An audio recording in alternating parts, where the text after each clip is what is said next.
പ്രിയപ്പെട്ടവരെ, ദൈവത്തിൻ്റെ കാരുണ്യം നമ്മളിലേക്ക് ഒഴുകിയിറങ്ങുന്ന പുലർകാല വിചിന്തനം.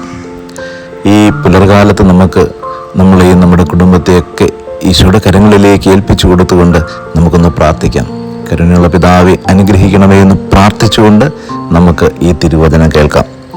ഇന്ന് നമ്മൾ ധ്യാനിക്കുവാൻ പോകുന്നത് യെശയ്യാ പ്രവാചകന്റെ പുസ്തകം 45-ാമത്തെ അധ്യായം 2 മുതലുള്ള തിരുവചന ഭാഗമാണ്.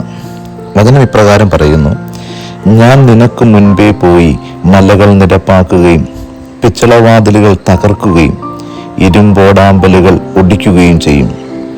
നിന്നെ പേര് ചൊല്ലി വിളിക്കുന്ന ഇസ്രായേലിന്റെ കർത്താവായ ദൈവം ഞാനാണെന്ന് നീ അറിയേണ്ടതിന് അന്ധകാരത്തിലെ നിധികളും രഹസ്യ ധനശേഖരവും ഞാൻ നിനക്ക് തരും.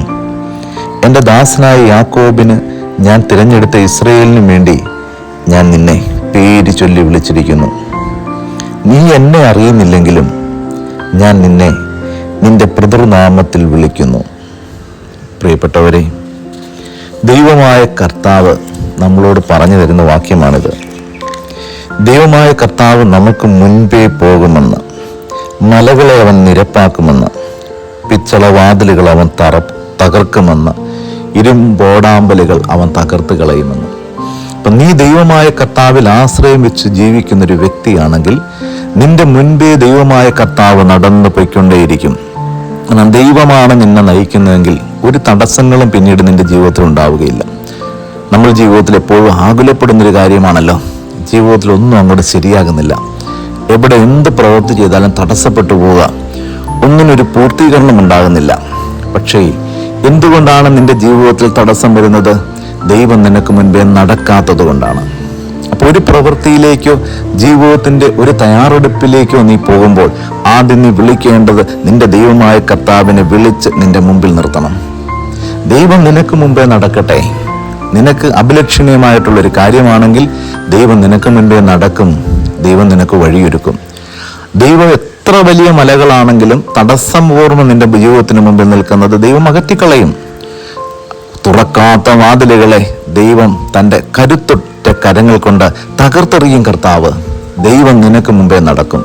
വീണ്ടും തിരുവചനം പറയുന്നത് എന്താണ്? അവിടം കൊണ്ട് നിൽക്കുന്നില്ല ദൈവത്തിൻ്റെ കൃപാവരം. അന്ധകാരത്തിലെ നിധികളും രഹസ്യ ധനശേഖരവും ഞാൻ നിനക്ക് തരും. കേൾക്ക് പ്രിയപ്പെട്ടവരെ, നിന്റെ ദൈവമായ കർത്താവിനെ മുമ്പിൽ നിർത്തിക്കൊണ്ടുള്ള ഒരു യാത്രയാണെങ്കിൽ ദൈവം നിനക്ക് എന്ത് തരും? അന്ധകാരത്തിലെ നിധികളും രഹസ്യ ധനശേഖരവും നിനക്ക് ഞാൻ തരും. മാത്രമല്ല, കർത്താവ് നിന്നെ പേര് ചൊല്ലി വിളിച്ചിട്ടുണ്ട്. തിരുവചനം പറയും, നീ എന്നെ അറിയണ്ട, നീ ഒരുപക്ഷെ എന്നെ അറിയുന്നില്ലായിരിക്കും, പക്ഷേ നിന്റെ പിതൃനാമത്തെ പ്രതി ഞാൻ നിന്നെ അനുഗ്രഹിക്കും. നിന്റെ പൂർവിക പരമ്പരകളിൽ ദൈവത്തെ അറിഞ്ഞ ദൈവമക്കളുണ്ടെങ്കിൽ പോലും നീ അനുഗ്രഹിക്കപ്പെടും. കർത്താവിനെ വിളിച്ച് നീ മുമ്പിൽ നിർത്തിക്കും. ഒരു പ്രവൃത്തിയിലേക്ക് ഇറങ്ങുന്നതിന് മുമ്പ് ദൈവത്തെ വിളിച്ച് മുമ്പിൽ നിർത്തിക്കോ, അത് അനുഗ്രഹമായിട്ട് മാറും.